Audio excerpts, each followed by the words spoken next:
नमस्कार दोस्तों, आपका स्वागत है आपके अपने YouTube चैनल लर्निंग विद राजकुमार पर। आज हम इस वीडियो में यूपी टेट 2026 के लिए बाल विकास एवं शिक्षण विधियों के लिए पेपर फर्स्ट एवं पेपर सेकंड के लिए 500 अति महत्वपूर्ण प्रश्न लेकर आए हैं। और ये प्रश्न वर्ष 2011 से लेकर 2022 तक यूपी टेट के जितने भी पेपर हुए हैं उन पेपर का हमने गहन विश्लेषण करके इन प्रश्नों को बनाया है। तो बिना किसी देरी के आज का वीडियो शुरू करते हैं। और इन सभी 500 क्वेश्चन का पीडीएफ प्राप्त करने के लिए आप सभी को हमारे टेलीग्राम चैनल को ज्वाइन करना है, लर्निंग विद राजकुमार को। वहाँ से आपको ये 500 क्वेश्चन का फ्री पीडीएफ मिल जाएगा। तो शुरू करते हैं। आपके सामने पहला प्रश्न है, आधुनिक मनोविज्ञान के जनक कौन माने जाते हैं? Sigmund Freud, William James, J B Watson, Wilhelm Wundt. तो साथियों, इस प्रश्न का सही उत्तर क्या है? विलियम जेम्स को आधुनिक मनोविज्ञान का जनक माना जाता है। प्रश्न नंबर 2, मनोविज्ञान की प्रथम प्रयोगशाला किसने और कब स्थापित की थी? विलियम जेम्स ने 1890 में, जेबी वॉटसन ने 1912 में, विल्हेम वुंट ने 1879 में जर्मनी के लिप्जिंग में, ई एल थॉर्नडाइक ने 1898।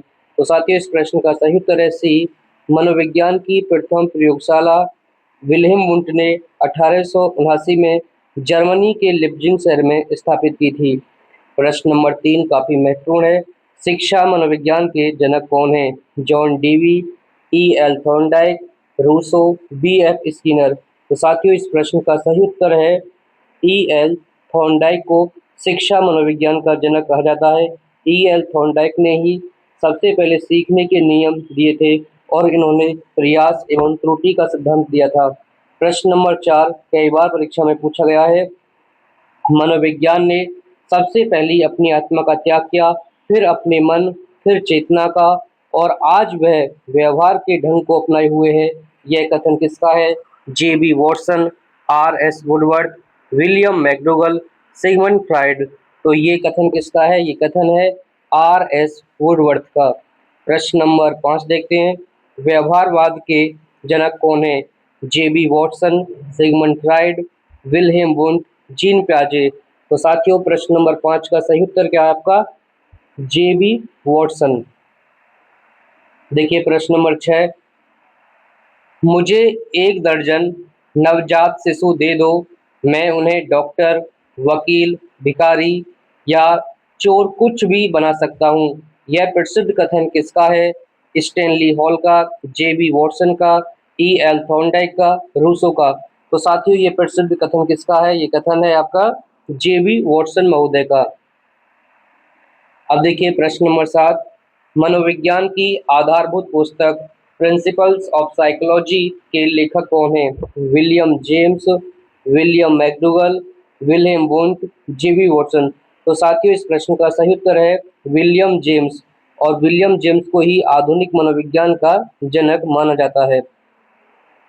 देखिए प्रश्न नंबर 8, बाल विकास का सर्वप्रथम वैज्ञानिक अध्ययन किसने प्रस्तुत किया था? स्टैनली हॉल, जीन प्याजे, पेस्टोलॉजी, फ्रोवेल। तो साथियों, इस प्रश्न का सही उत्तर है पेस्टोलॉजी ने सबसे पहले बाल विकास का वैज्ञानिक अध्ययन शुरू किया था। बाल मनोविज्ञान के पिता कौन कहलाते हैं? सिगमंड फ्राइड, जीन प्याजे, रूसो, बी एफ स्किनर। तो साथियों, इस प्रश्न का सही उत्तर है जीन प्याजे। देखिए प्रश्न नंबर 10, किशोरावस्था बड़े संघर्ष, तनाव, तूफान और विरोध की अवस्था है। यह कथन किसका है? किरो एवं किरो, स्टैनली हॉल, कोल एवं ब्रूस, आर एस वुडवर्थ। तो साथियों, इस प्रश्न का सही उत्तर है आपका Stanley hall.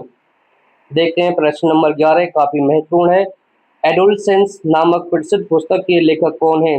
William James, E L Thorndike, B F Skinner, Stanley Hall. तो साथियों, इस प्रश्न का भी सही उत्तर क्या है? Stanley Hall. बाल अध्ययन आंदोलन के जनक कौन माने जाते हैं? Pestalozzi, Rousseau, Stanley Hall, Francis Galton. तो साथियों, प्रश्न नंबर 12 का भी सही उत्तर क्या है आपका? स्टैनली हॉल, सी सही उत्तर है।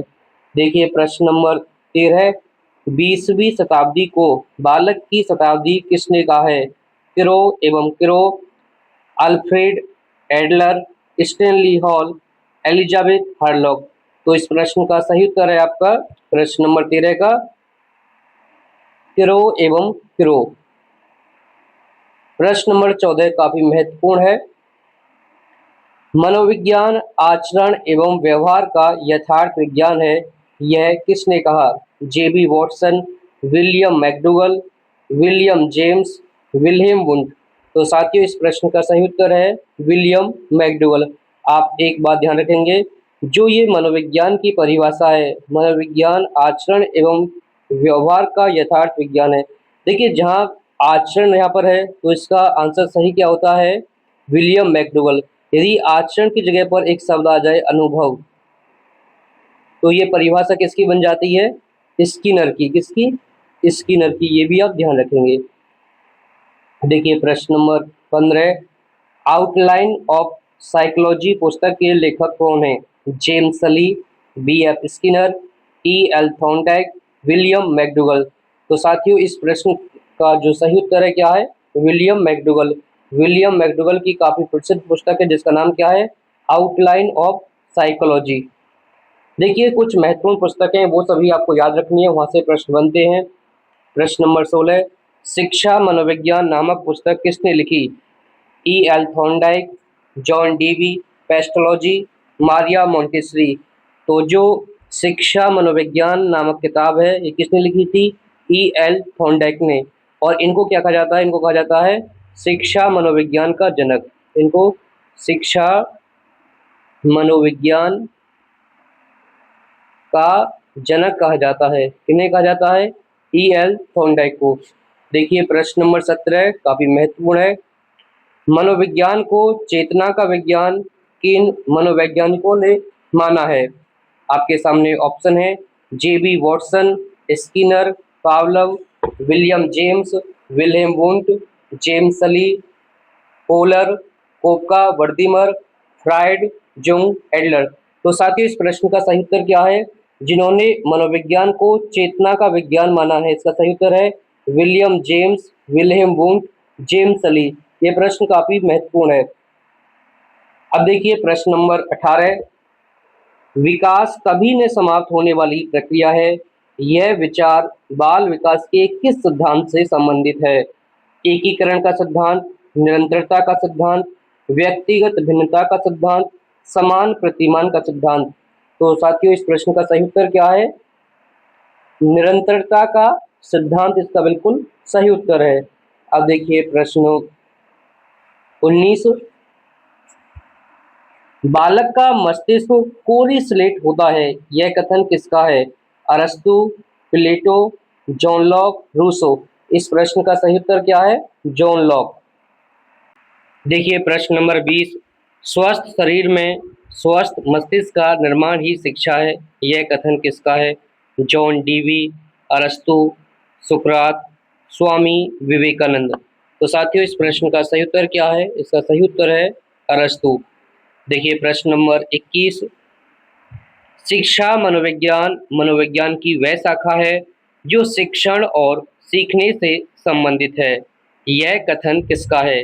बी एफ स्किनर, क्रो एवं क्रो, स्टीफन कॉल्सनिक।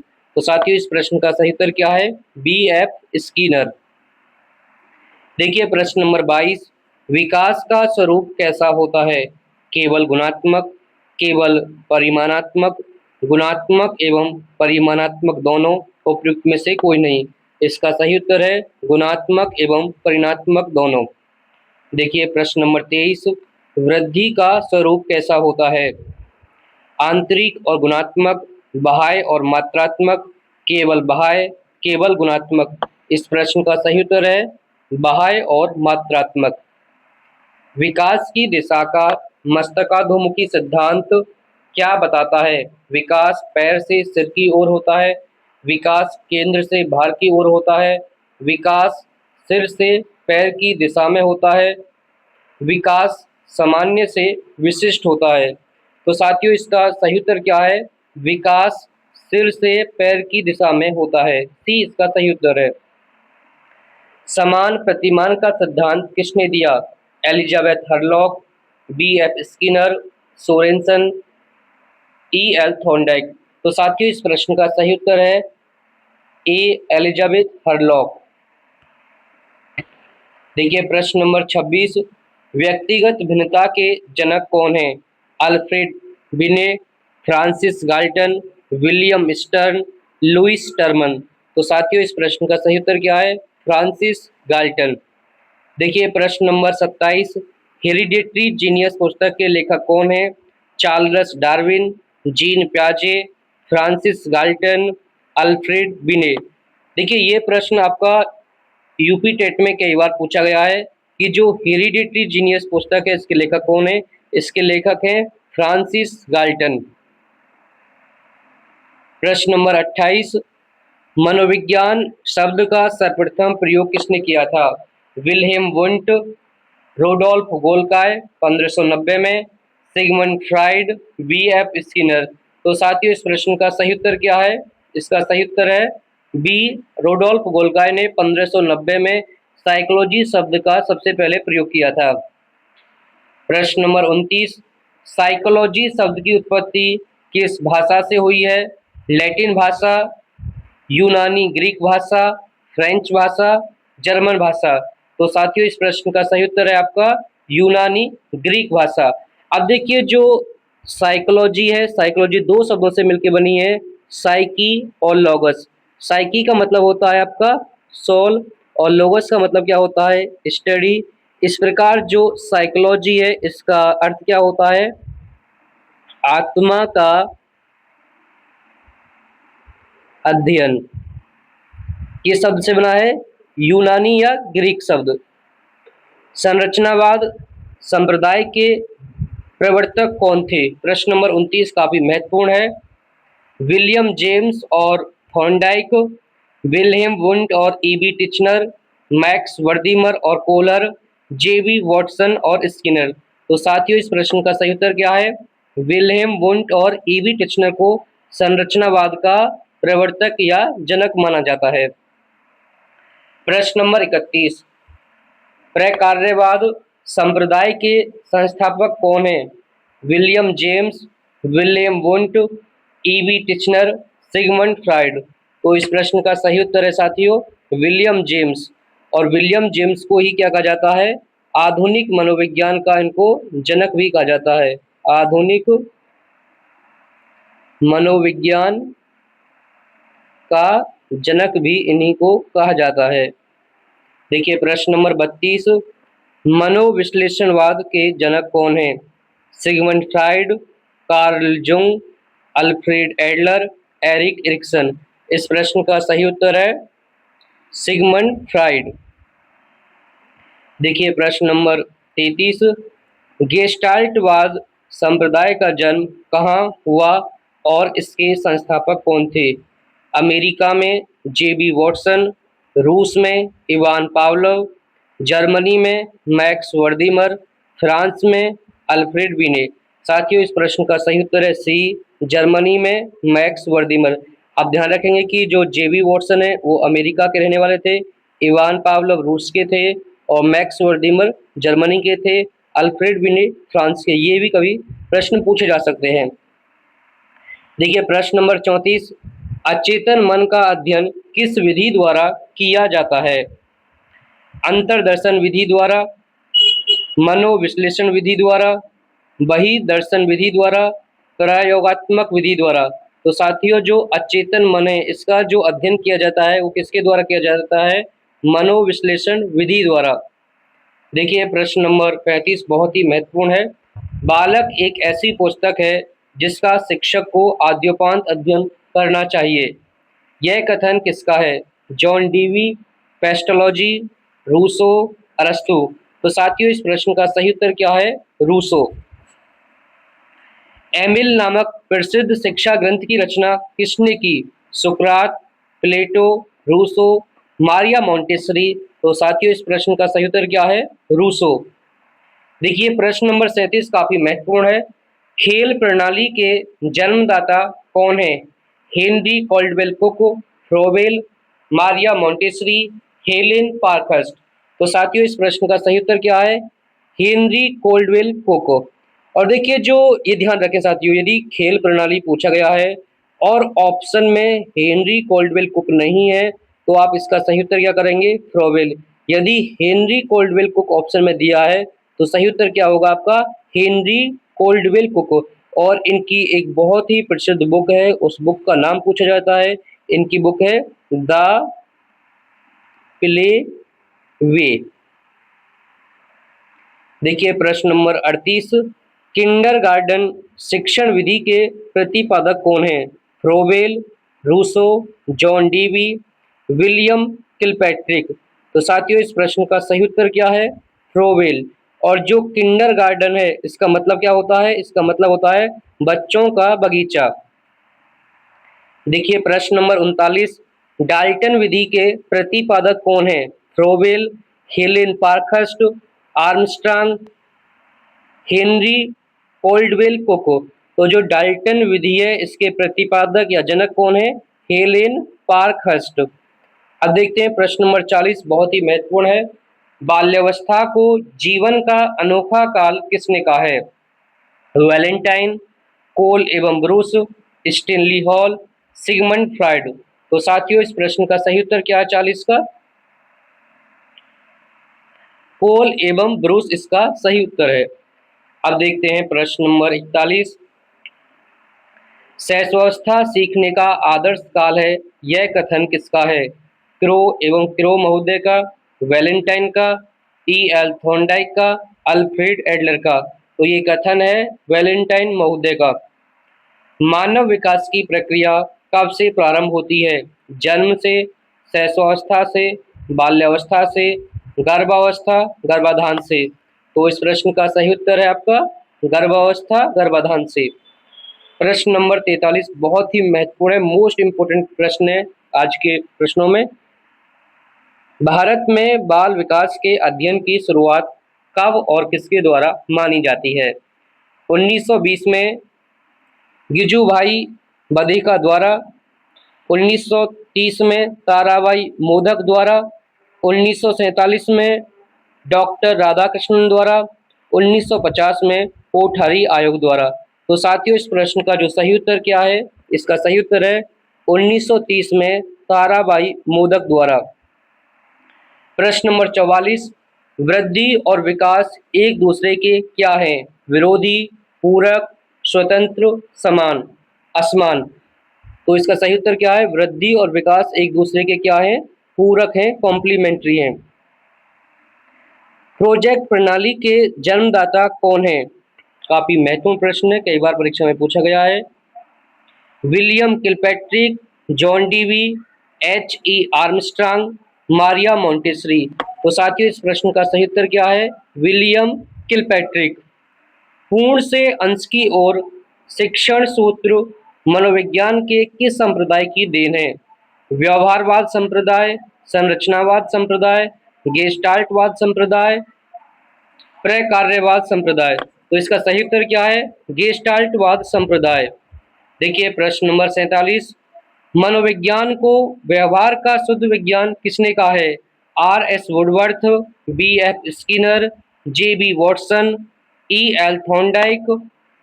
तो मनोविज्ञान को व्यवहार का शुद्ध विज्ञान किसने कहा था? J.B. वॉटसन ने। देखिए प्रश्न नंबर 48, बुद्धि लब्धि शब्द का सर्वप्रथम प्रयोग किसने किया था? विलियम स्टर्न ने, अल्फ्रेड बिने ने, लुईस टर्मन ने, डेविड वेक्सलर ने। तो साथियों इस प्रश्न का सही उत्तर है विलियम स्टर्न। देखिए जो बुद्धि लब्धि शब्द है इसका सर्वप्रथम प्रयोग किसने किया था? विलियम स्टर्न ने। कब किया था? 1912 में। और एक प्रश्न पूछा जाता है कि जो मानसिक आयु है, मानसिक आयु का सबसे पहले प्रयोग किसने किया था? अल्फ्रेड बिने ने। कब किया था? 1908 में। और जो लुईस टर्मन है, जो वर्तमान बुद्धि लब्धि का सूत्र है वो किसने दिया था? वो दिया था लुईस टर्मन ने, जो क्या है? Mental age upon chronological age गुणा 100। ये किसने दिया था? ये लुईस टर्मन ने दिया था। मानसिक आयु का विचार सर्वप्रथम किसने दिया था? Lewis Terman, William Stern, Alfred Binet, Francis Galton. तो साथियों जो प्रश्न नंबर 49 है, मोस्ट इंपोर्टेंट क्वेश्चन है ये, वेरी वेरी इंपोर्टेंट क्वेश्चन है। देखिए जो मानसिक आयु का विचार सर्वप्रथम किसने दिया था? Lewis Terman, William Stern, Alfred Binet, Francis Galton. तो इस प्रश्न का सही उत्तर क्या है? अल्फ्रेड बिने ने मानसिक आयु का संप्रत्यय दिया था। कब दिया था ये? 1908 में। अब देखिए एक प्रश्न पूछा जाएगा कि अल्फ्रेड बिने ने ही सबसे पहले बुद्धि परीक्षण बुद्धि परीक्षण का संप्रत्यय दिया था। कब दिया था? 1905 में। और जो विलियम स्टर्न है, इन्होंने बुद्धि लब्धि शब्द सबसे पहले प्रयोग किया था 1912 में। और जो लुईस टर्मन है, इन्होंने जो आईक्यू का सूत्र है, जो बुद्धि लब्धि का सूत्र है, वो दिया था। और जो फ्रांसिस गाल्टन है, इन्होंने 1885 में सबसे पहले वैज्ञानिक रूप में बुद्धि शब्द का इस्तेमाल किया था। किसने? फ्रांसिस गाल्टन ने। अब देखिए प्रश्न नंबर 50, शिक्षा को त्रिध्रुवीय प्रक्रिया किसने माना है? John Adams, John Dewey, B F Skinner, Benjamin Bloom. तो साथियों इस प्रश्न का सही उत्तर क्या है? John DV. जॉन डीवी ने कहा है कि जो शिक्षा है वो क्या है? वो त्रिध्रुवीय प्रक्रिया है, थ्री डायमेंशनल, त्रिआयामी प्रक्रिया है, जिसके तीन ध्रुव या आयाम है: शिक्षक, शिक्षार्थी, पाठ्यक्रम। बी सही उत्तर है। और देखिए जो जॉन एडम्स हैं, इन्होंने शिक्षा को दो ध्रुवीय प्रक्रिया माना, जिसमें कौन कौन है? शिक्षक और शिक्षार्थी। तो अभी हमने 1 से लेकर 50 तक प्रश्नों का अध्ययन किया। अब हम इसके आगे 51 से लेके 200 तक के प्रश्नों का अध्ययन करेंगे। ऐसे ही करके हम पूरे 500 प्रश्न पढ़ने वाले हैं। आपको वीडियो कैसा लगा आप हमें कमेंट करके बताइए। और इस वीडियो में पीडीएफ यूज की गई प्राप्त करने के लिए हमारे टेलीग्राम चैनल को ज्वाइन करें। तो मिलते हैं एक और बेहतर वीडियो के साथ। विकास की दृष्टि से मानव जीवन की कितनी प्रमुख अवस्थाएं मानी जाती हैं? 2, 3, 4, 5। तो बहुत ही आसान प्रश्न है। सही उत्तर है कितनी? 3। देखिए प्रश्न नंबर 52, शैशवावस्था की सामान्य अवधि कितनी मानी जाती है? जन्म से 2 वर्ष तक, जन्म से 5 या 6 वर्ष तक, 3 से 8 वर्ष तक, 6 से 12 वर्ष तक। तो साथियों इस प्रश्न का सही उत्तर है जन्म से 5 या 6 वर्ष तक।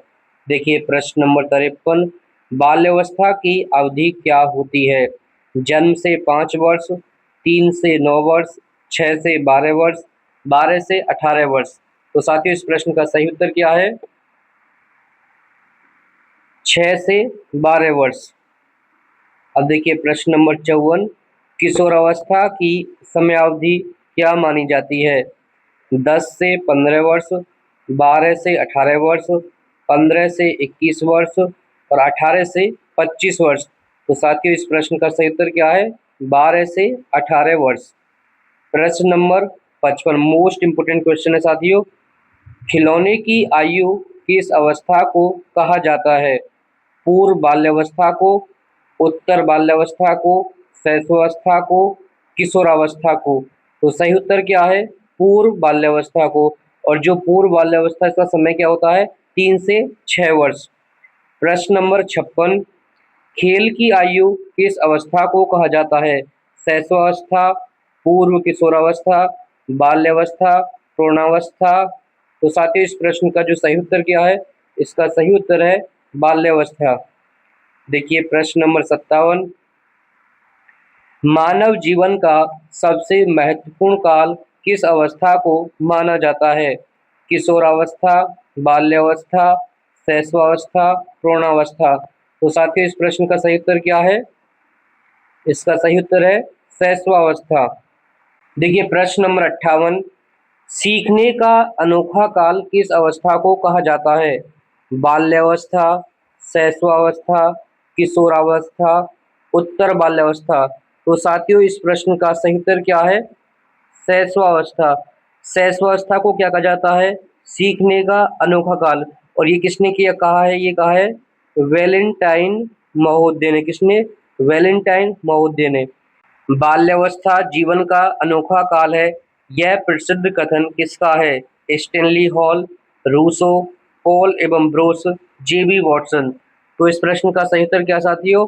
कोल एवं ब्रूस। प्रश्न नंबर 60, किशोरावस्था जीवन का सबसे कठिन काल है, यह किसने कहा है? E.L. Thorndike, William Kilpatrick, Sigmund Freud, B.F. Skinner. तो साथियों इस प्रश्न का सही उत्तर क्या है? William Kilpatrick. देखिए प्रश्न नंबर 61, गैंग एज या समूह की आयु किस अवस्था को कहा जाता है? पूर्व बाल्यावस्था, किशोरावस्था, शैशवावस्था, उत्तर बाल्यावस्था। तो साथियों इस प्रश्न का सही उत्तर क्या है? उत्तर बाल्यावस्था। देखिए प्रश्न नंबर 62, चुस्ती की आयु अथवा स्फूर्ति की अवस्था किसे कहा जाता है? बाल्यावस्था, किशोरावस्था, शैशवावस्था, पूर्व किशोरावस्था। तो साथियों इस प्रश्न का सही उत्तर क्या है? बाल्यावस्था। देखिए प्रश्न नंबर 63 बहुत ही महत्वपूर्ण है। मिथ्या परिपक्वता का काल किस अवस्था को कहा जाता है? शैशवावस्था, बाल्यावस्था, किशोरावस्था, युवावस्था। तो साथियों इस प्रश्न का सही उत्तर क्या है आपका? बाल्यावस्था। प्रश्न पूछा जाएगा कि जो बाल्यावस्था है इसको मिथ्या परिपक्वता किसने कहा है? तो आप बताएंगे रॉस महोदय ने। देखिए प्रश्न नंबर 64, शैशवावस्था में बच्चे का व्यवहार मुख्य रूप से कैसा होता है? तार्किक, मूल, प्रवृत्त्यात्मक, सामाजिक, नैतिक। तो इसका सही उत्तर क्या है? मूल प्रवृत्त्यात्मक। देखिए प्रश्न नंबर 65 काफी महत्वपूर्ण प्रश्न है। जन्म के समय शिशु में मुख्य रूप से कौन सा संवेग पाया जाता है? क्रोध, प्रेम, भय, केवल उत्तेजना। तो साथियों इस प्रश्न का सही उत्तर क्या है? केवल उत्तेजना। प्रश्न नंबर 66, किस अवस्था में शारीरिक विकास और वृद्धि की गति सबसे तीव्र होती है? किशोरावस्था, उत्तर बाल्यावस्था, शैशवावस्था, पूर्व बाल्यावस्था। तो साथियों इस प्रश्न का सही उत्तर क्या है? शैशवावस्था। जो शैशवावस्था होती है उसमें शारीरिक विकास की जो गति होती है वो सबसे ज्यादा होती है। तो सही उत्तर क्या होगा आपका? शैशवावस्था। अब देखिए प्रश्न नंबर 67, स्व प्रेम की भावना किस अवस्था में सबसे अधिक प्रबल होती है? बाल्यावस्था, किशोरावस्था, शैशवावस्था, प्रौढ़ावस्था। तो इस प्रश्न का भी सही उत्तर क्या साथियों? शैशवावस्था। देखिए प्रश्न नंबर 68, सिगमंड फ्राइड के अनुसार लड़कियों में कौन सी ग्रंथि पाई जाती है जिससे वे पिता के प्रति अधिक आकर्षित होती हैं? ओडिपस ग्रंथि, इलेक्ट्रा ग्रंथि, थायरॉयड ग्रंथि, पीयूष ग्रंथि। तो साथियों इस प्रश्न का सही उत्तर क्या है? इलेक्ट्रा ग्रंथि। देखिए प्रश्न नंबर 59, फ्राइड के अनुसार लड़कों में कौन सी ग्रंथि पाई जाती है जिससे वे माता के प्रति अधिक स्नेह रखते हैं? इलेक्ट्रा ग्रंथि, ओडिपस ग्रंथि, एड्रिनल ग्रंथि, पिनियल ग्रंथि। तो साथियों इस प्रश्न का सही उत्तर क्या है? इसका सही उत्तर है आपका ओडिपस ग्रंथि। प्रश्न नंबर 70 बहुत ही महत्वपूर्ण प्रश्न है। वीर पूजा या नायक पूजा की प्रवृत्ति किस अवस्था की प्रमुख विशेषता है? शैशवावस्था, पूर्व बाल्यावस्था, उत्तर बाल्यावस्था, किशोरावस्था। तो साथियों इस प्रश्न का सही उत्तर क्या है? इसका सही उत्तर है आपका किशोरावस्था। अब देखते हैं प्रश्न नंबर 71, तार्किक और मूर्त चिंतन की अवस्था किसे कहा जाता है? बाल्यावस्था, किशोरावस्था, शैशवावस्था और युवावस्था। तो साथियों जो तार्किक और मूर्त चिंतन की अवस्था कहा जाता है वो कहा जाता है बाल्यावस्था को। प्रश्न नंबर 72, अमूर्त चिंतन की योग्यता किस अवस्था में विकसित होती है? शैशवावस्था, पूर्व बाल्यावस्था, उत्तर बाल्यावस्था, किशोरावस्था। तो साथियों इस प्रश्न का सही उत्तर क्या है आपका? किशोरावस्था। अब देखिए प्रश्न नंबर 73, नवजात शिशु के जन्म के समय उसके मस्तिष्क का भार लगभग कितना होता है? 250 ग्राम, 350 ग्राम, 500 ग्राम, 1200 ग्राम। तो साथियों इस प्रश्न का सही उत्तर क्या है? 350 ग्राम। एक स्वस्थ नवजात शिशु का वजन जन्म के समय लगभग कितना होता है? 4 से 5 पाउंड, 5 से 6 पाउंड, 7 से 7.5 पाउंड, लगभग 3 किलो 200 ग्राम, 9 से 10 पाउंड। तो साथियों इस प्रश्न का सही उत्तर क्या है आपका?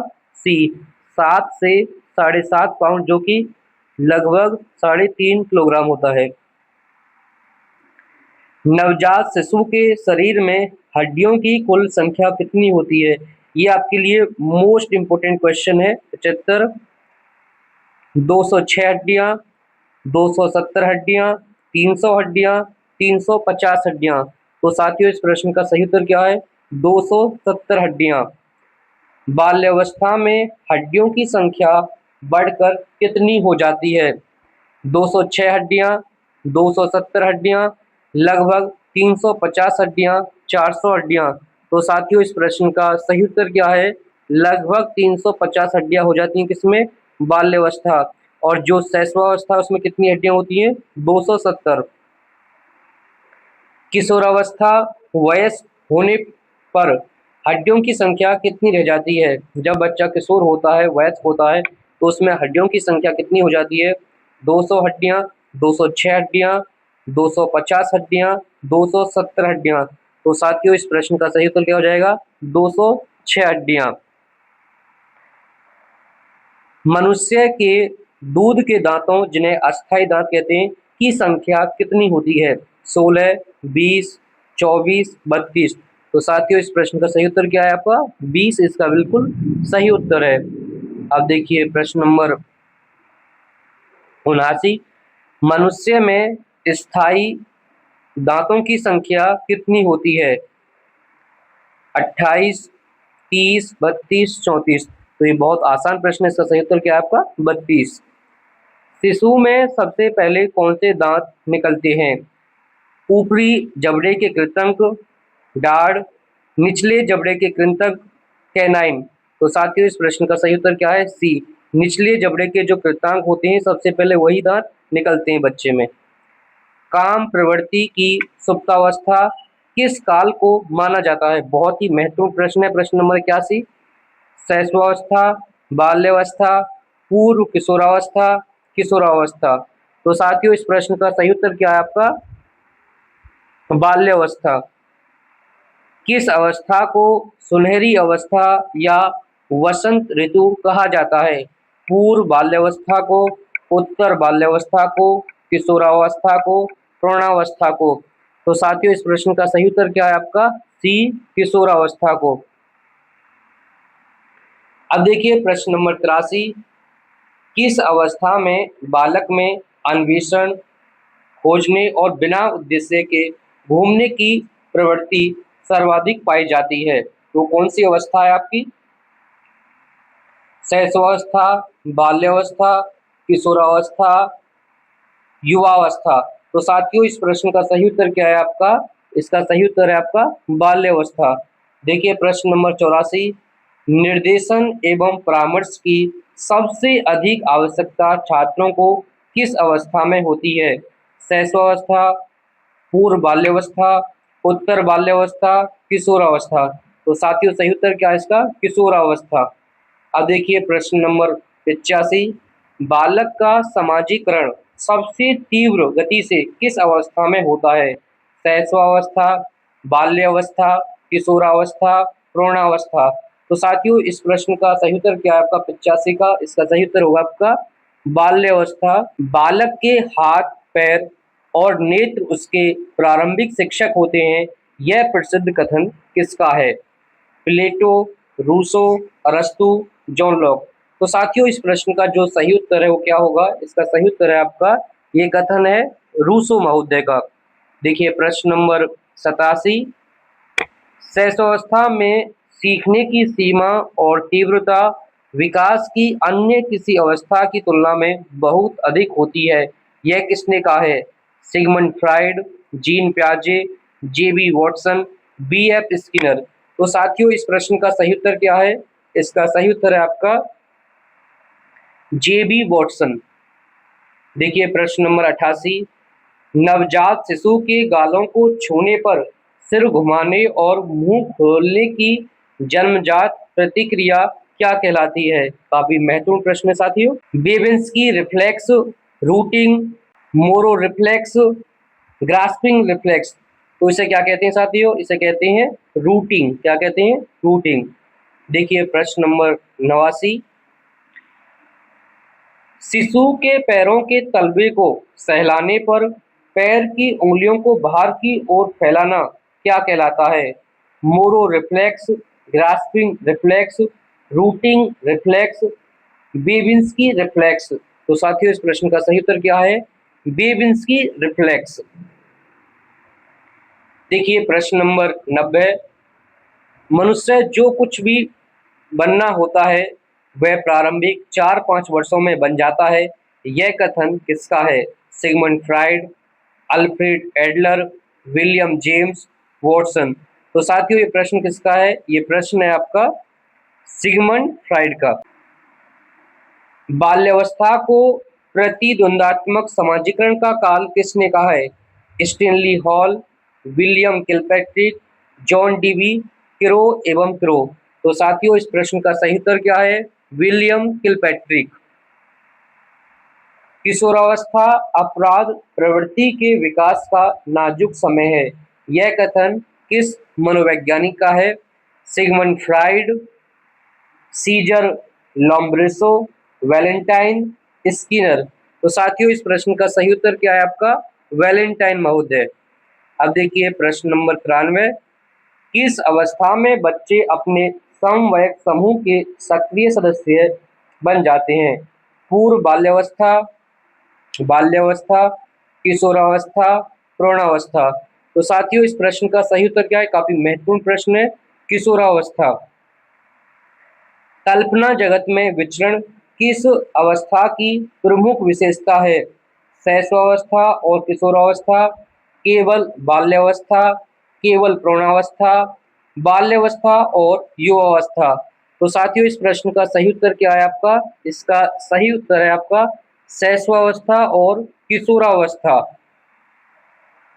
अब देखिए प्रश्न नंबर 95, बालकों में संग्रह करने की प्रवृत्ति सबसे अधिक किस अवस्था में पाई जाती है? शैशवावस्था, बाल्यावस्था, किशोरावस्था, प्रौढ़ावस्था। तो इस प्रश्न का साथियों सही उत्तर क्या है? इसका सही उत्तर है आपका बाल्यावस्था। अब देखिए प्रश्न नंबर 96, सामाजिक स्वीकृति प्राप्त करने की चाह किस अवस्था में सर्वाधिक होती है? शैशवावस्था, पूर्व बाल्यावस्था, किशोरावस्था, उत्तर बाल्यावस्था। तो इसका सही उत्तर क्या है साथियों? किशोरावस्था। देखिए प्रश्न नंबर 97, बालिकाओं का शारीरिक विकास बालकों की अपेक्षा किस अवस्था में अधिक तेज होता है? शैशवावस्था, पूर्व बाल्यावस्था, उत्तर बाल्यावस्था, पूर्व किशोरावस्था, उत्तर किशोरावस्था।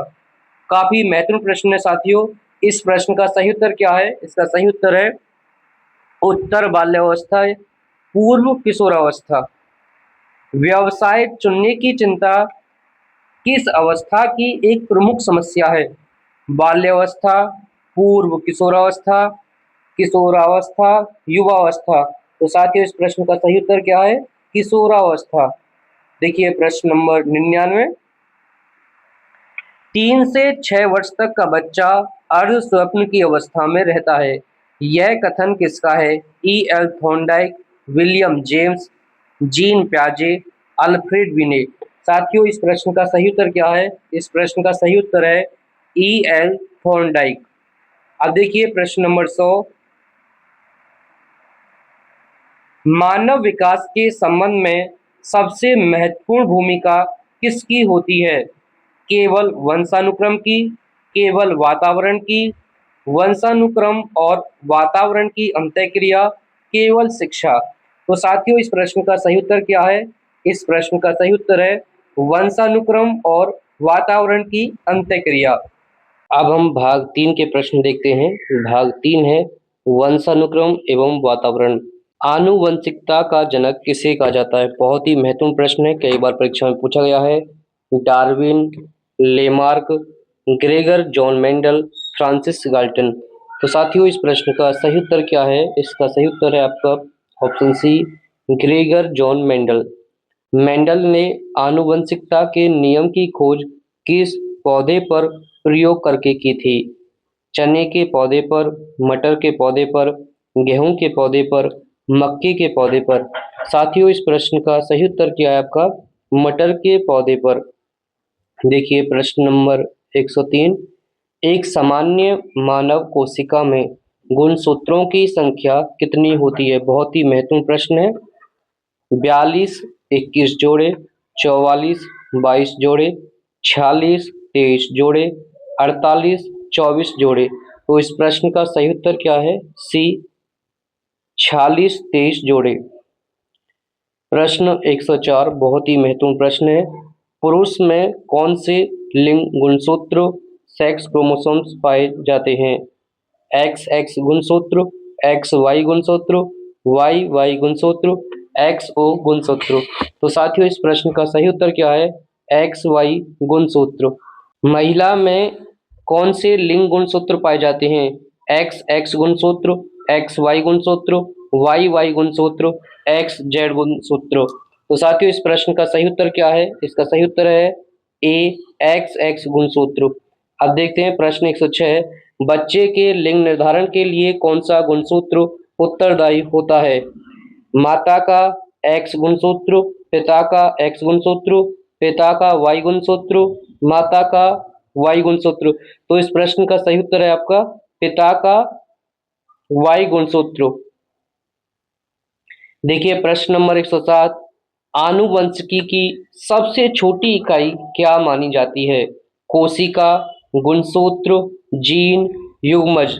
इस प्रश्न का सही उत्तर है आपका जीन।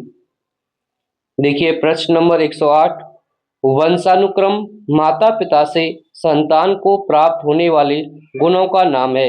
यह कथन किसका है? Ruth Benedict, Woodworth, B N Jha, Ross. तो साथियों इस प्रश्न का सही उत्तर है आपका रूथ बेनेडिक्ट। अब देखते हैं प्रश्न नंबर 109, वंशानुक्रम व्यक्ति की जन्मजात विशेषताओं का पूर्ण योग है। यह कथन किसका है? James Drever, B N Jha, Thorndike, Rousseau. इस प्रश्न का सही उत्तर है बी एन झा। देखते हैं प्रश्न नंबर 110, बालक के विकास में वंशानुक्रम और वातावरण का क्या संबंध है? योगात्मक संबंध, गुणात्मक संबंध, विकास बराबर वंशानुक्रम गुणा वातावरण, नकारात्मक संबंध, कोई संबंध नहीं। तो साथियों इस प्रश्न का सही उत्तर है आपका बी, गुणात्मक संबंध। अब देखते हैं हम प्रश्न 111, बहुत ही महत्वपूर्ण प्रश्न है। विकास बराबर वंशानुक्रम गुणा वातावरण, डेवलपमेंट बराबर हेरिडिटी इनटू एनवायरनमेंट का सूत्र किसने दिया था? JB. Watson, Skinner, RS. Woodworth, Sigmund Freud. तो साथियों इसका जो सही उत्तर क्या है? आर.एस. वुडवर्थ। आर.एस. वुडवर्थ से संबंधित जितने भी कथन है, परिभाषा है, वो सभी आपको याद करनी है, उनसे प्रश्न पूछे जाते हैं। विकास पर वंशानुक्रम और वातावरण के प्रभाव को बाल मनोविज्ञान में किस नाम से जाना जाता है? प्रकृति पोषण विवाद, जीन, पर्यावरण सिद्धांत, आनुवंशिक विवाद, संज्ञानात्मक विकास। तो साथियों इस प्रश्न का सही उत्तर है आपका प्रकृति पोषण विवाद। अब देखते हैं हम प्रश्न 113, प्रकृति पोषण विवाद में प्रकृति का क्या अर्थ है? भौतिक पर्यावरण, सामाजिक परिवेश, जैविक विशिष्टताएं या वंशानुक्रम, विद्यालयी शिक्षा। तो साथियों इस प्रश्न का सही उत्तर है आपका जैविक विशिष्टताएं या वंशानुक्रम, जिसे हेरिडिटी भी कहते हैं। अब देखिए प्रश्न 114, प्रकृति पोषण विवाद में पोषण का क्या अर्थ है? जैविक गुण, वातावरण या परिवेश, संतुलित आहार, गुणसूत्र। तो साथियों इस प्रश्न का सही उत्तर है आपका वातावरण या परिवेश। अब देखिए प्रश्न 115, उपार्जित लक्षणों की वंशागति का सिद्धांत किसने दिया? Charles Darwin, Francis Galton, Lamarck, Mendel. तो साथियों इस प्रश्न का सही उत्तर क्या है? लेमार्क। लेमार्क ने ही उपार्जित लक्षणों की वंशागति का सिद्धांत दिया था। प्रश्न 116 बहुत ही महत्वपूर्ण है। जिराफ की गर्दन लंबी होना किस मनोवैज्ञानिक के विकासवादी सिद्धांत का उदाहरण है? Charles Darwin, Weismann, Lamarck, Skinner. तो साथियों इस प्रश्न का सही उत्तर क्या है? इसका सही उत्तर है आपका लेमार्क। देखिए प्रश्न 117, प्राकृतिक चयन का सिद्धांत थ्योरी ऑफ नेचुरल सिलेक्शन किसने दिया? चार्ल्स डार्विन, जीन प्याजे, लेमार्क, ग्रेगर जॉन मेंडल। तो साथियों इस प्रश्न का सही उत्तर क्या है आपका? Charles Darwin. देखिए प्रश्न 118, ओरिजिन ऑफ स्पीसीज पुस्तक के लेखक कौन है?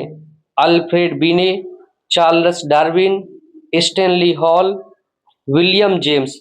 तो साथियों इस प्रश्न के सही उत्तर क्या है आपका? Charles Darwin. जो ओरिजिन ऑफ स्पीसीज है ये कब लिखी गई थी? 1859 में। इसके लेखक कौन है? Charles Darwin. देखिए प्रश्न 119 कई बार परीक्षा में पूछा गया है। जनन द्रव्य की निरंतरता का सिद्धांत किसने दिया? Lamarck, Mendel, Darwin, Weismann. तो साथियों इस प्रश्न का सही उत्तर है बीजमैन महोदय ने ये सिद्धांत दिया था। अब देखते हैं हम प्रश्न 120 बहुत ही महत्वपूर्ण है, कई बार परीक्षा में पूछा गया है। चूहों की पूंछ कई पीढ़ियों तक काटने पर भी अगली पीढ़ी में पूंछ वाले चूहे ही पैदा हुए। यह प्रयोग किसने किया था? वॉटसन ने, बीजमैन ने, थॉर्नडाइक ने, स्किनर ने। तो साथियों इस प्रश्न का सही उत्तर क्या है आपका? बीजमैन ने ये प्रयोग किया था। समान को जन्म देता है का नियम कहलाता है? विभिन्नता का नियम, प्रत्यागमन का नियम, समानता का नियम, प्राकृतिक चयन का नियम। तो इसे कहते हैं हम समानता का नियम। अब देखिए प्रश्न 122 बहुत ही महत्वपूर्ण है। जब बुद्धिमान माता पिता की संतान मूर्ख या मूर्ख माता पिता की संतान बुद्धिमान पैदा होती है तो यह आनुवांशिकता का कौन सा नियम कहलाता है? ये प्रश्न कई बार यूपी टेट की परीक्षा में पूछा गया है। ऑप्शन है समानता का नियम, प्रत्यागमन का नियम, विभिन्नता का नियम, अर्जित गुणों का नियम। तो साथियों इस प्रश्न का सही उत्तर क्या है? प्रत्यागमन का नियम। अब देखिए प्रश्न नंबर 123 बहुत ही महत्वपूर्ण है। विभिन्नता का नियम के अनुसार संतान कैसी होती है? माता पिता के बिल्कुल समान, अपने माता पिता से कुछ भिन्न अलग गुणों वाली, पूरी तरह विपरीत, केवल दादी दादा के समान। तो साथियों इस प्रश्न का सही उत्तर है अपने माता पिता से कुछ भिन्न अलग गुणों वाली। जैसे कि यदि माता पिता क्या है? बहुत बुद्धिमान है, तो हो सकता है कि उनकी जो संतान है वो मूर्ख पैदा हो सकती है। और यदि किसी मंदबुद्धि माता पिता की संतान तीव्र बुद्धि वाली मतलब बहुत ही प्रतिभाशाली बच्चे भी हो सकते हैं। तो इसी को क्या बोलते हैं हम? विभिन्नता का नियम कहते हैं। प्रश्न नंबर 124 बहुत ही महत्वपूर्ण है। एक ही युग्मज के विभाजन से विकसित होने वाले जुड़वा बच्चे क्या कहलाते हैं? भ्रातृत्व जुड़वा, समरूप जुड़वा, विषम जुड़वा, उपयुक्त में से कोई नहीं। तो साथियों इसका जो आप ध्यान रखेंगे इसका सही उत्तर क्या है? समरूप जुड़वा, जिन्हें आइडेंटिकल या मोनोजाइगोटिक ट्विंस भी कहती है। बहुत ही महत्वपूर्ण प्रश्न कई बार परीक्षा में पूछा गया है। अब देखिए प्रश्न 125, अलग अलग युग्मज दो अलग अंडों से विकसित होने वाले जुड़वा बच्चे क्या कहलाते हैं? समरूप जुड़वा, एक अंडज जुड़वा, भ्रातृत्व जुड़वा, समान जुड़वा। तो क्या कहलाते हैं? इसका सही उत्तर है भ्रातृत्व जुड़वा, फ्रेटर्नल या डाई जाइगोटिक ट्विंस। भ्रातृत्व जुड़वा सही उत्तर है। अब देखिए प्रश्न नंबर 126, वातावरण वह भारी शक्ति है जो हमें प्रभावित करती है। यह कथन किसका है? Ross, Woodworth, Rousseau, Skinner. ये कथन किसका है? रॉस। रॉस और वुडवर्थ के जितने भी स्टेटमेंट हैं वो सभी याद रखने हैं, वो आपकी परीक्षा में पूछे जाते हैं। वातावरण वह भारी शक्ति है जो हमें प्रभावित करती है, ये किसकी परिभाषा है? ये रॉस की परिभाषा है। पर्यावरण में वे सब बाह्य तत्व आ जाते हैं जिन्होंने व्यक्ति को जीवन आरंभ करने के समय से प्रभावित किया है। यह कथन किसका है? RS. Woodworth, Ross, James Drever, crow एवं क्रो। तो ये प्रश्न, ये जो स्टेटमेंट किसका है? ये स्टेटमेंट है आर.एस. वुडवर्थ का। आर.एस. वुडवर्थ के सभी परिभाषाएं आपको बिल्कुल याद होनी चाहिए। अब देखते हैं हम प्रश्न 128। सुजनकी का जनक किसे कहा जाता है? Charles Darwin, Francis Galton, Mendel, Weismann. तो साथियों इस प्रश्न का सही उत्तर है फ्रांसिस गाल्टन। आप हमें कमेंट करके बताएंगे कि फ्रांसिस गाल्टन की एक बहुत ही प्रसिद्ध बुक है, उस बुक का नाम क्या है? आप हमें उसे कमेंट करके बताएंगे। अब देखते हैं प्रश्न हम 129। जीव सांख्यिकी सिद्धांत किसने दिया? Lamarck, Mendel, Francis Galton, Darwin. तो साथियों इस प्रश्न का भी सही उत्तर क्या है आपका? सी, फ्रांसिस गाल्टन। फ्रांसिस गाल्टन एक बहुत ही प्रसिद्ध मनोवैज्ञानिक है। आपके बाल विकास एवं शिक्षण विधियों, इनसे कई प्रश्न परीक्षा में पूछे जाते हैं। अब प्रश्न देखते हैं हम 130। व्यक्तिगत भिन्नता का मुख्य कारण क्या है? केवल वंशानुक्रम, केवल वातावरण, वंशानुक्रम एवं वातावरण की अंतःक्रिया, सामाजिक आर्थिक स्थिति। तो साथियों इस प्रश्न का सही उत्तर क्या है? इसका सही उत्तर है आपका सी, वंशानुक्रम एवं वातावरण की अंतःक्रिया, इसका बिल्कुल सही उत्तर है। और एक प्रश्न और पूछा जा सकता है कि जो व्यक्तिगत भिन्नता के जनक कौन है? तो इसके जो जनक कौन है वो भी कौन है? गाल्टन महोदय, फ्रांसिस गाल्टन इसका सही उत्तर है, ये भी ध्यान रखेंगे। व्यक्तिगत भिन्नता का जनक कौन है? Francis Galton. अब देखिए प्रश्न 131। वर्णदता किस प्रकार का रोग है? जो वर्णदता, जो कलर ब्लाइंडनेस है, वो किस प्रकार का रोग है? संक्रामक रोग है, जन्मजात या आनुवंशिक रोग है, कुपोषण जनित रोग है, वायरल रोग है। तो साथियों इस प्रश्न का सही उत्तर क्या है? ये जन्मजात या आनुवंशिक रोग है। क्या? Colour blindness. इसमें किसी व्यक्ति को कलर पहचानने में क्या होती है? प्रॉब्लम होती है, वो कलर नहीं पहचान पाते। अब कौन कौन से कलर नहीं पहचान पाते अब हम देखते हैं। वर्णांधता से ग्रसित व्यक्ति मुख्य रूप से किन रंगों में भेद नहीं कर पाता? नीला और पीला रंग, लाल और हरा रंग, सफेद और काला रंग, नारंगी और गुलाबी रंग। तो साथियों इस प्रश्न का सही उत्तर क्या है आपका? लाल और हरा रंग। अब देखते हैं हम प्रश्न 133, बहुत ही महत्वपूर्ण है। हीमोफीलिया किस प्रकार की बीमारी है? आनुवांशिक बीमारी, इसमें चोट लगने पर खून का थक्का जल्दी नहीं जमता, संक्रामक बीमारी, त्वचा संबंधी बीमारी, श्वसन संबंधी बीमारी। तो साथियों इस प्रश्न का सही उत्तर क्या है? जो हीमोफीलिया किस प्रकार की बीमारी है? ये आनुवांशिक बीमारी है जिसमें चोट लगने पर जो खून का थक्का जल्दी नहीं जमता, जिससे चोट काफी समय में ठीक होती है। बालक की मूल प्रवृत्तियों के निर्धारण के लिए मुख्य रूप से कौन जिम्मेदार है? काफी महत्वपूर्ण प्रश्न है। वातावरण, वंशानुक्रम, विद्यालय, समाज। तो साथियों इस प्रश्न का सही उत्तर क्या है? इसका सही उत्तर है आपका वंशानुक्रम, मतलब हेरिडिटी। अब देखते हैं प्रश्न 135। बालक के सामाजिक विकास के लिए मुख्य रूप से कौन जिम्मेदार है?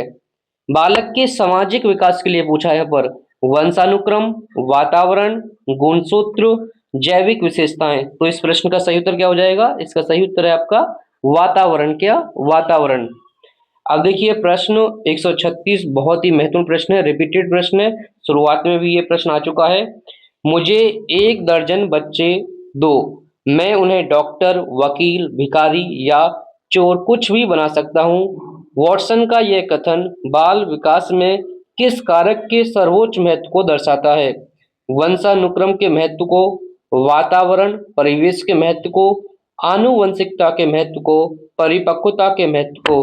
तो साथियों इस प्रश्न का सही उत्तर क्या है? वातावरण परिवेश के महत्व को। देखिए वॉटसन महोदय का कहना था कि यदि हम बच्चे के वातावरण को परिवर्तित कर दें तो जो बच्चा है उस बच्चे को हम वातावरण के अनुसार ढाल सकते हैं। अब देखते हैं हम प्रश्न 137। बच्चे की आंख के रंग का निर्धारण मुख्य रूप से किसके द्वारा होता है? वातावरण द्वारा, पोषण द्वारा, वंशानुक्रम द्वारा, सामाजिक परिवेश द्वारा। तो साथियों इस प्रश्न का सही उत्तर क्या है? वंशानुक्रम द्वारा। अब देखते हैं हम प्रश्न 138। जीवित रहने के लिए संघर्ष, स्ट्रगल फॉर एग्जिस्टेंस का संप्रत्यय किस वैज्ञानिक ने दिया? काफी महत्वपूर्ण प्रश्न है, कई बार परीक्षा में पूछा गया है। डार्विन ने, लेमार्क ने, मेंडल ने, गाल्टन ने। तो साथियों इस प्रश्न का सही उत्तर क्या है? डार्विन ने ये सिद्धांत दिया था, जीवित रहने के लिए संघर्ष। देखिए यदि आपको जीवित रहना है, सफल होना है, तो आपको संघर्ष करना ही होगा और आप कभी भी संघर्ष से भाग नहीं सकते। व्यक्ति के रक्त समूह का निर्धारण किसके द्वारा होता है? काफी महत्वपूर्ण प्रश्न है। वातावरण द्वारा, आहार द्वारा, आनुवंशिकता द्वारा, जलवायु द्वारा। तो साथियों इस प्रश्न का सही उत्तर क्या है? आनुवंशिकता द्वारा जो आपके रक्त समूह है, जो ब्लड ग्रुप है, वो निर्धारित होता है। गाल्टन के जीव सांख्यिकी सिद्धांत के अनुसार एक बच्चे में उसके माता पिता से कितने गुण विरासत में हस्तांतरित होते हैं, मतलब उसे मिलते हैं? 1/4 मतलब 25%, 1/2 मतलब 50%, 1/8 मतलब 12.5% मतलब या फिर 100%। तो इस प्रश्न का सही उत्तर क्या साथियों? इस प्रश्न का सही उत्तर है 1/2 50%। एक बच्चे को अपने माता पिता से जो गुण मिलते हैं, कितने मिलते हैं? वो 1/2 50% मिलते हैं। और बाकी के गुण कहाँ से मिलते हैं वो देखते हैं अभी हम। गाल्टन के अनुसार दादा दादी से बच्चे में कितने गुण आते हैं? 1/2 50%, 1/4 25%, 1/8 12.5%, 1/16 साढ़े मतलब 6.25%। तो साथियों इस प्रश्न का सही उत्तर क्या है? इस प्रश्न का सही उत्तर है आपका 1/4 25% जो गुण है वो दादा दादी से आते हैं, किसके अनुसार? गाल्टन के अनुसार। अब देखते हैं हम प्रश्न 142, काफी महत्वपूर्ण प्रश्न है। मनोविज्ञान में आनुवंशिकता को किस प्रकार की सामाजिक संरचना माना जाता है? जो आनुवंशिकता है, जो आपका वंशानुक्रम है, गतिशील, स्थिर, परिवर्तनीय, अस्थायी। तो साथियों इस प्रश्न का सही उत्तर क्या है? इसका है स्थिर। देखिए जो आनुवंशिकता से जो हमें गुण विशेषता मिली हैं, आप उन्हें चाहकर भी परिवर्तित नहीं कर सकते। अब देखते हैं हम प्रश्न 143, बहुत ही महत्वपूर्ण है। मनोविज्ञान में वातावरण को किस प्रकार की संरचना माना जाता है? स्थिर, गतिशील, अचल, जन्मजात। तो देखिए जो वातावरण है, जो पर्यावरण है, ये कैसा होता है? ये गतिशील होता है। ये कैसा होता है आपका? गतिशील। यदि हम किसी व्यक्ति के वातावरण को परिवर्तित कर देंगे तो उसके जो गुण हैं, जो हम वातावरण से अर्जित करते हैं, सीखते हैं, वो भी क्या हो जाएंगे? परिवर्तित हो जाएंगे। अब देखते हैं हम प्रश्न 144, बहुत ही महत्वपूर्ण है। बालकों की बुद्धि पर किसका प्रभाव अधिक पड़ता है? केवल वंशानुक्रम का, केवल वातावरण का, वंशानुक्रम और वातावरण दोनों का, अंतःक्रिया होती है दोनों के बीच में, केवल विद्यालय का। तो साथियों इस प्रश्न का सही उत्तर क्या है? वंशानुक्रम और वातावरण दोनों का। अब देखिए जो बालक की बुद्धि है या विकास है, उस पर जो प्रभाव होता है वो दोनों का होता है, वंशानुक्रम का भी और वातावरण का भी। अब देखते हैं हम प्रश्न 145। बालक के विकास में परिवार किस प्रकार के वातावरण का हिस्सा है? बाह्य वातावरण, आंतरिक या प्राथमिक समाजीकरण वातावरण, कृत्रिम वातावरण, औपचारिक वातावरण। देखिए प्रश्न काफी महत्वपूर्ण है और कई बार ये परीक्षा में पूछा गया है। इसका सही उत्तर क्या है? इसका सही उत्तर है आपका आंतरिक या प्राथमिक सामाजिक वातावरण। अब देखिए जो सामाजिकरण पढ़ते हैं उसमें दो प्रकार के संरचना होती हैं आपकी, आंतरिक और बाहरी, मतलब प्राथमिक और द्वितीयक। जो प्राथमिक है इसमें क्या आता है? परिवार आता है। अब देखते हैं हम प्रश्न 146। विद्यालय बच्चे के विकास का कैसा साधन माना जाता है? अनौपचारिक साधन, प्राथमिक साधन, औपचारिक साधन, प्राकृतिक साधन। तो साथियों इस प्रश्न का सही उत्तर क्या है आपका? औपचारिक साधन है, फॉर्मल एजेंसी है, या फिर द्वितीयक साधन है क्या आपका? विद्यालय। अब देखते हैं हम प्रश्न 147 बहुत ही महत्वपूर्ण है। परिवार और पास पड़ोस बच्चे के विकास के कैसे साधन है? औपचारिक साधन, अनौपचारिक साधन, कृत्रिम साधन, द्वितीयक साधन। तो साथियों इस प्रश्न का सही उत्तर क्या है? अनौपचारिक साधन। देखिए जो औपचारिक साधन है उसी को क्या बोलते हैं हम? द्वितीयक साधन। और जो अनौपचारिक साधन है इसको क्या बोलते हैं हम? प्राथमिक साधन। तो इसका सही उत्तर क्या हो जाएगा हमारा? अनौपचारिक साधन। अब देखते हैं हम प्रश्न 148। एक बच्चा जो ऐसी जगह पलता जहां कोई भाषा नहीं बोली जाती, वह भाषा नहीं सीख पाता, यह किसका प्रभाव दर्शाता है? वंशानुक्रम का प्रभाव, जैविक प्रभाव, वातावरण का प्रभाव, आनुवंशिक प्रभाव। अब देखिए जो वंशानुक्रम का प्रभाव है, जैविक प्रभाव है, आनुवंशिक प्रभाव है, ये तीनों एक ही हैं। तो इसका सही उत्तर क्या होगा? वातावरण का प्रभाव। क्या? वातावरण का प्रभाव। अब देखते हैं हम प्रश्न 149। बच्चे के व्यक्तित्व निर्माण की नींव कहाँ रखी जाती है? अब देखिए जो बच्चे की जो पर्सनैलिटी है उसका जो फाउंडेशन है वो कहाँ रखा जाता है? विद्यालय में, मित्रों के समूह में, परिवार में, शैशवावस्था के दौरान, कॉलेज में। तो इस प्रश्न का सही उत्तर क्या है साथियों? सी। अब देखिए जो सिगमंड फ्राइड ने उन्होंने कहा था कि जो बच्चे को बनना होता है, बच्चा अपने 4 या 5 वर्ष की अवस्था में बन जाता है, मतलब आयु में। वो किसका स्टेटमेंट है? सिगमंड फ्राइड का। और उसी से संबंधित ये प्रश्न है कि बच्चे के व्यक्तित्व निर्माण की नींव कहाँ रखी जाती है? वो परिवार में शैशवावस्था के दौरान रखी जाती है। अब देखते हैं हम प्रश्न 150। काफी महत्वपूर्ण प्रश्न है और ये भी कई बार परीक्षा में पूछा गया है। मनुष्य स्वतंत्र पैदा होता है लेकिन सर्वत्र जंजीरों से जकड़ा रहता है, यह किस दार्शनिक का कथन है? प्लेटो, अरस्तु, John Locke, Jean Jacques Rousseau. तो साथियों इस प्रश्न का सही उत्तर क्या है? Jean Jacques Rousseau.